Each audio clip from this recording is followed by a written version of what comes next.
यह कहानी है भारत की सबसे वीरांगना महिलाओं में से एक झांसी की रानी लक्ष्मीबाई की। 19 नवंबर 1828 को वाराणसी में उनका जन्म हुआ।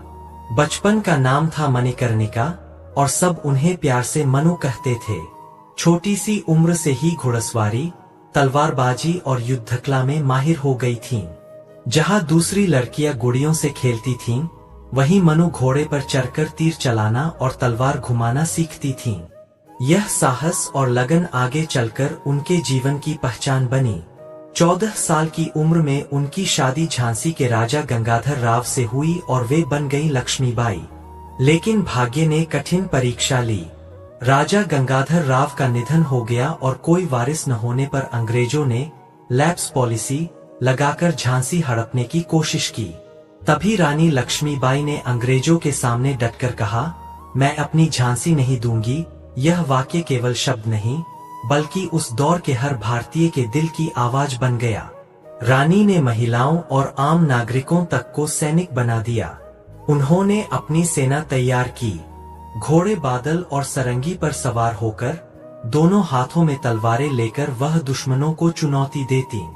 1857 का स्वतंत्रता संग्राम छिड़ा और झांसी की रानी ने अंग्रेजों को कड़ी टक्कर दी। उनकी बहादुरी से अंग्रेज चौंक उठे। कई बार तो वह दुश्मनों के बीच ऐसे घुस जाती कि पूरी सेना हिल जाती। इतिहास की सबसे प्रसिद्ध तस्वीर बनी रानी लक्ष्मीबाई अपनी पीठ पर छोटे बेटे को बांधकर घोड़े पर सवार होकर दुश्मनों से लड़ रही थीं। यह दृश्य आज भी हर भारतीय के दिल में जोश भर देता है।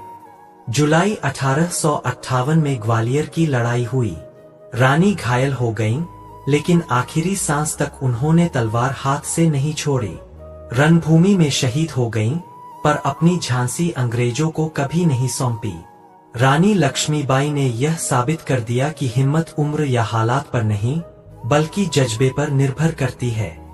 उनकी कहानी हमें यह सिखाती है कि अगर दिल में साहस और संकल्प हो, तो कोई ताकत हमें झुका नहीं सकती। आज भी जब हम कहते हैं, मैं अपनी झांसी नहीं दूंगी, तो यह केवल एक नारा नहीं, बल्कि आजादी, आत्मसम्मान और साहस की शपथ है।